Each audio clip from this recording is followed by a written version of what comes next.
Hello friends, आप सभी का हमारे यूट्यूब चैनल वर्किंग थॉट्स में स्वागत है। आज इस वीडियो में मैथ्स के कुछ इंपॉर्टेंट क्वेश्चंस को डिस्कस करेंगे। पहला क्वेश्चन जो है, 21,000 की राशि को राज और करण के बीच इस प्रकार बांटा जाना है कि राज को करण से 9,000 रुपया कम मिला। राज को करण से 9,000 रुपया कम मिला, मतलब राज और करण का जो अमाउंट मिलता है उसका डिफरेंस कितना 9,000 है।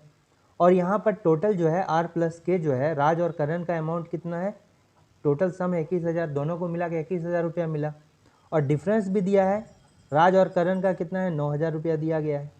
ठीक है, अब चूंकि दो इक्वेशन बन गया, एक प्लस एक माइनस है, तो इक्वेशन सॉल्व करने के कट गया, यानी 2r हो गया। 2r का वैल्यू कितना हो गया, 12,000 रुपया हो गया। तो r का वैल्यू कितना हो गया, 6,000 होगा कि नहीं, बिल्कुल सही।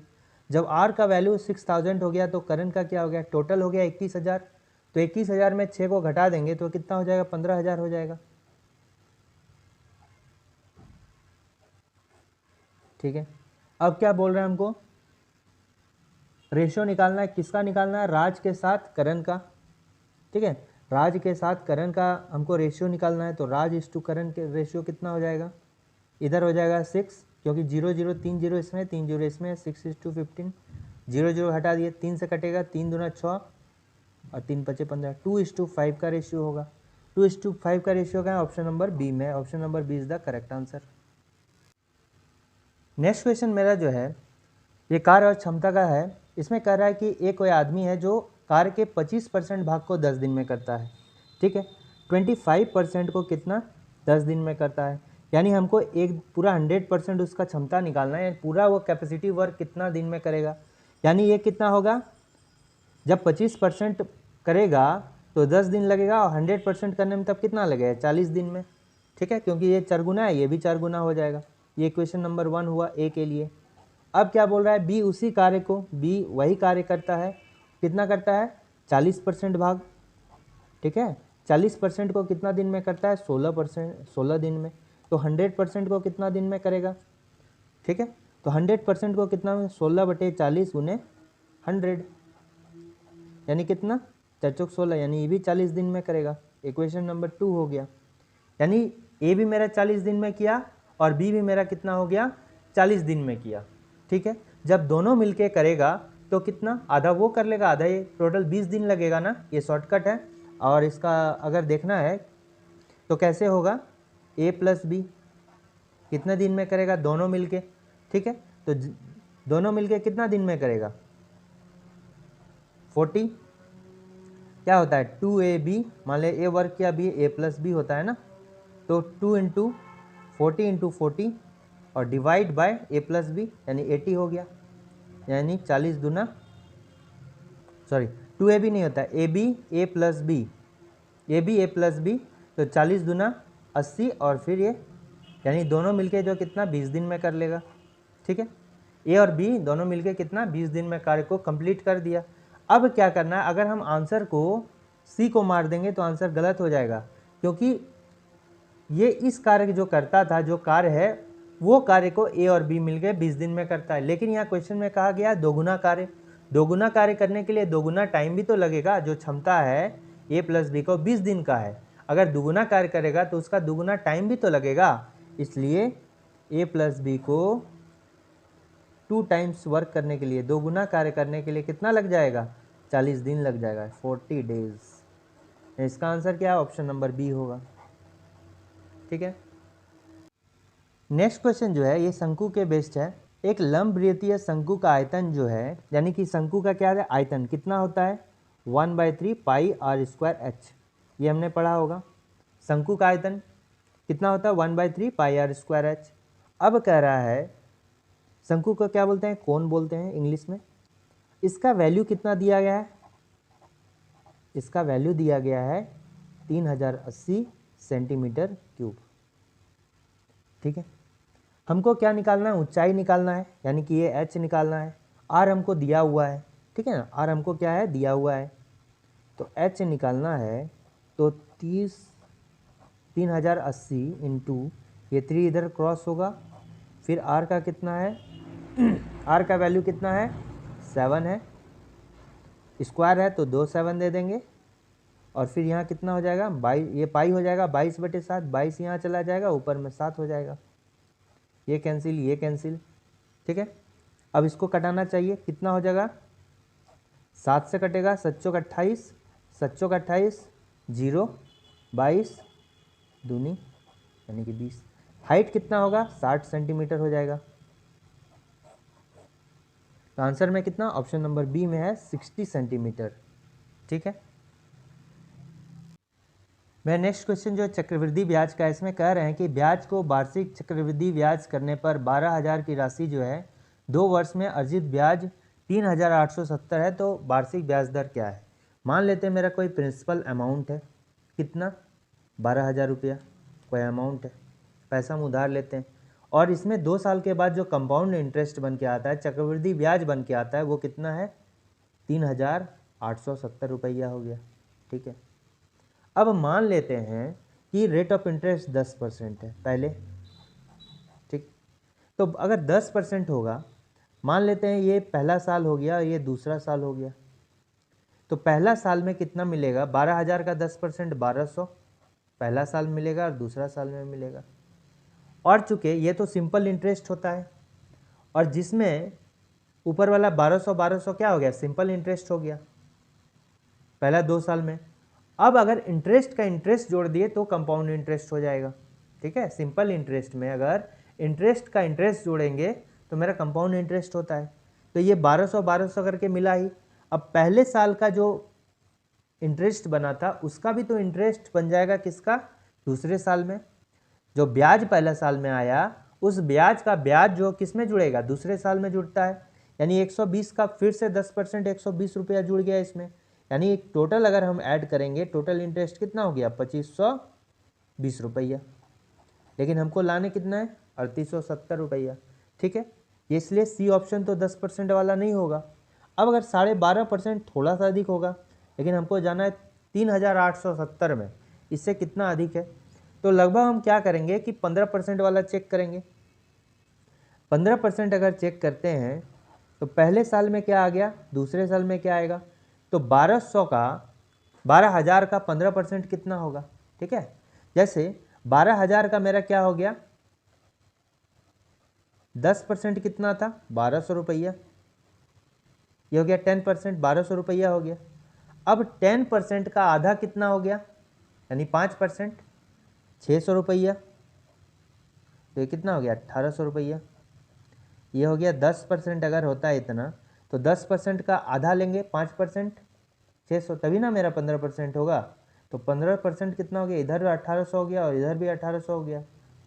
अब इस 1800 का भी 15% यहाँ मिलेगा, तो 1800 का 15% कितना होगा, 1800 का 15% कितना होगा, 1800 का मान लेते हैं 10% मेरा कितना हो गया, 10% हो जाएगा कितना 180, और 5% कितना हो जाएगा 90, यानी 15% कितना हो गया 270। इस 270 को यहाँ ऐड कर देंगे। अब अगर टोटल ऐड करेंगे तो कितना आ जाएगा 1800 प्लस 1800 3600 प्लस 270 3,870। कंडीशन सेटिस्फाई कर गया। इसका मतलब क्या है कि जो हम यहाँ पर रेट ऑफ इंटरेस्ट माना है वो क्या माना है 15% माना है। इसका सही आंसर हो जाएगा 15%, option number B is the correct answer. Next में क्वेश्चन है कि 24 सेंटीमीटर त्रिज्या वाले एक बड़े ठोस गोले को पिघलाकर जो है 3 सेंटीमीटर त्रिज्या के कितने ठोस गोले बनाए जा सकते हैं। मान लेते हैं गोला है, अब इसी गोले को पिघलाकर जो है छोटा छोटा गोला बनाया गया है। मान लेते हैं नंबर ऑफ गोला बनाया गया है, जितना भी गोला बनाया गया है। अब चूंकि इसी आयतन का प्रयोग करके, आयतन मतलब इसका जो बीच वाला भाग है, जितना भी भाग है उसको आयतन कहते हैं, तो इसी मटेरियल का यूज़ करके हम छोटा छोटा गोला बनाए हैं। यानी कि इस गोले का जो आयतन होगा और उस सभी छोटे छोटे गोले को मिलाकर जो आयतन होगा वो सेम होगा। ठीक है, यानी कि गोला का जो आयतन होता है कितना है 4/3 पाई आर क्यूब। ये क्या होता है, गोला का आयतन होता है मेरा। ठीक है, मान लेते हैं 4/3 हो गया, पाई का हो गया, आर चूंकि रेडियस ज़्यादा होगा बड़े गोले का। ठीक है, अब मान लेते हैं 4/3 हो गया, पाई हो गया आर क्यूब। ये तो छोटा गोला का हो जाएगा, और इसको मान लेते हैं n नंबर ऑफ गोला है, यही n नंबर ऑफ गोला निकालना है हमको। ये कैंसिल, ठीक है। तो ये मन में ही करना होता है, अगर प्रैक्टिस करने के बाद ये डायरेक्टली ये कॉमन टर्म को हटा देंगे और आर क्यूब n।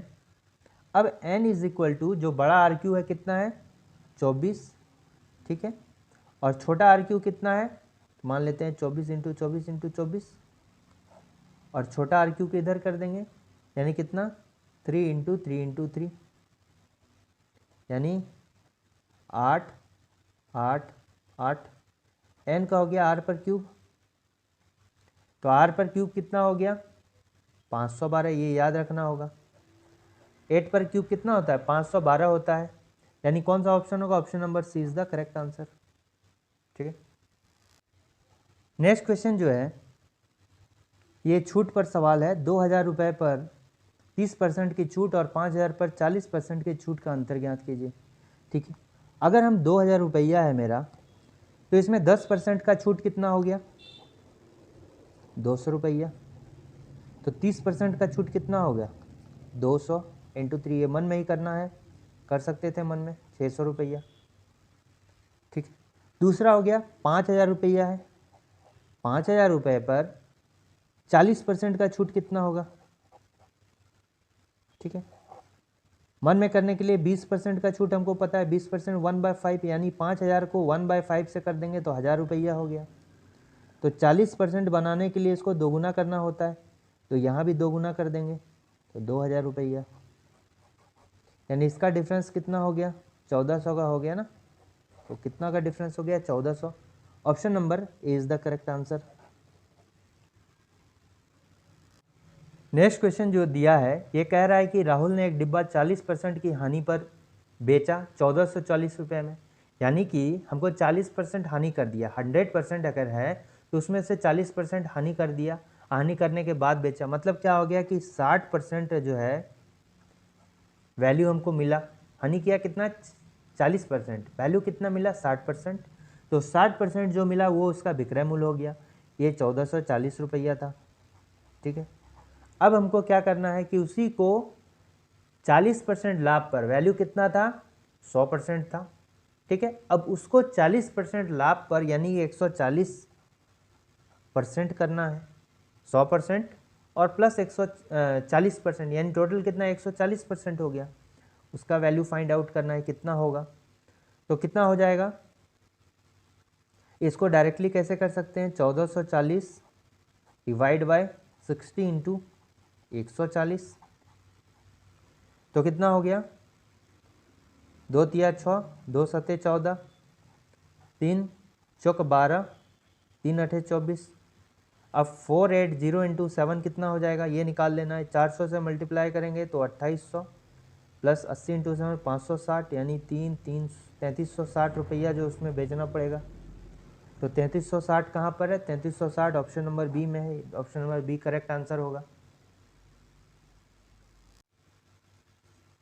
श्रेया के वेतन में 10% की हानि हो गई, वृद्धि हो गई, उसका नया वेतन 5500 है, वृद्धि से पहले उसका वेतन कितना परसेंट था। मान लेते हैं कि यहाँ कोई प्राइस है, अब 10% जब वृद्धि हो गया तो यानी कि 10% वृद्धि होने के बाद वो 10% का अमाउंट हो जाएगा, यानी अमाउंट में कितना 100% तो अमाउंट था, उसमें 10% यानी 110% जब वृद्धि हो गया, ठीक है। तो वृद्धि होने के बाद 5500 रुपया हो जाता है, इसकी वैल्यू 100% थी, उसमें 10% जब वृद्धि हो जाता है तो कितना हो जाए 5500 हो गया, ठीक है। तो हमको ये वैल्यू कितना होगा, ठीक है। जब इधर से इधर आ गए तो कितना 5500 रुपया, जब इधर से इधर जाएंगे तो कितना करना, इसका वैल्यू कितना 110/100 होता है, ठीक है। इधर वाले में अगर 110/100 गुना करेंगे तो 5500 आएगा। अब इधर वाला जब निकालना है तो 5500 इंटू 100/110 करना होगा, कैंसिल, ये कितना होगा 50 हो गया, यानी वैल्यू कितना हो गया 5000 रुपया हो गया ना। तो पहले कितना था 5000 रुपया था, इसका वैल्यू 5000 रुपया था, तो आंसर कितना है 5000, ऑप्शन नंबर बी है। नेक्स्ट क्वेश्चन है कि 100 और 200 के बीच 7 के कितने गुणज हैं। गुणज मतलब मल्टीपल। तो हमको क्या करना है, 100 से 200 के बीच देखना है कितना है। ठीक है, पहले हम देख लेते हैं कि डायरेक्टली 1 से लेकर 200 के बीच में कितना होगा। तो हम कुछ नहीं करेंगे, अगर गुणज है तो डायरेक्ट 7 से डिवाइड देंगे। 7 दूना हो गया 14, 6 7 8 56, रिमेनिंग हो गया 4, यानी यही वाला टोटल हो गया। 28 मेरा गुणज हो गया 1 से 100 के बीच, 1 से 200 के बीच में। अब 1 से 100 के बीच में कितना हो गया, इसको भी 7 से देते हैं।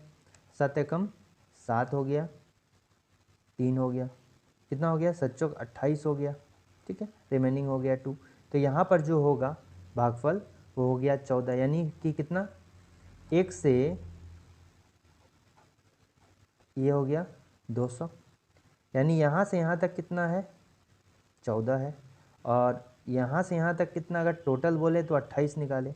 हमको इसके बीच में चाहिए था, यानी कि पूरा में से इसको तो हटा देना है, बस यही एरिया कवर करना है। यानी 28 माइनस 14 लेना है, यानी कि 14 होगा। इसका 28 आंसर ना होगा, कितना होगा 14 आंसर होगा, जो कि कहाँ ऑप्शन नंबर बी में है।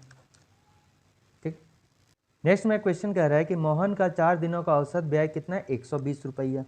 ठीक है, ये क्या हो गया, एवरेज हो गया, औसत। ठीक है, वो 4 डे का हो गया, 4 डेज़ का एवरेज हो गया, यानी टोटल 4 डेज़ का क्या हो गया, 120 इंटू 4 हो गया, 480 रुपया हो गया। ठीक, अब क्या कह रहा है कि टोटल 1 2 3 और 4। ठीक है, 3 दिन का दिया गया है 60, फिर 150, यानी कितना 210 और 140। ठीक है, 3 दिन का दिया है, और यहाँ से यहाँ तक का 480 दिया है, यानी कि 480 में ये वैल्यू को घटा देंगे, कितना होगा 210 और 140, कितना होगा 350। अब 350 इसमें माइनस कर देंगे, यानी 130 रुपया होगा। तो 130 रुपया का ऑप्शन नंबर डी में है। क्वेश्चन में कह रहा है कि 1000 पर 5% की वार्षिक दर से 2 वर्ष के साधारण ब्याज और उसी धनराशि पर 10% की वार्षिक दर से 20% के साधारण ब्याज का अनुपात क्या होगा। चूँकि यहाँ पर मूलधन जो है मेरा सेम है, इसलिए डायरेक्ट रेशियो निकाल लेंगे। ठीक है, रेशियो कितना होगा, रेशियो हो जाएगा 2 वर्ष का है तो 5 दूना 10, और यहाँ भी 2 वर्ष का, इसलिए टाइम को भी छोड़ देंगे। 5:10 का रेशियो होगा। ठीक है, यानी 1:2 का, यानी कौन सा answer, option number A answer होगा, क्योंकि समय चूँकि सेम है और मूलधन भी सेम है। और आंसर क्या होता है, formula PRT divide by 100, simple interest का फॉर्मूला होता है। तो P भी कॉमन है, हटा दिया, 100 भी दोनों में कॉमन होगा। ठीक है, टाइम भी कॉमन है, इसलिए ये जो डायरेक्ट रिलेशन होगा, ठीक है, प्रोपोर्शनल होगा इंटरेस्ट के कौन सा, R। तो जो भी मेरा रेशियो होगा रेट का, वो ही मेरा सिंपल इंटरेस्ट का SI1 और SI2 जो होगा वो होगा। ठीक है, 1:2 के रेशियो में होगा।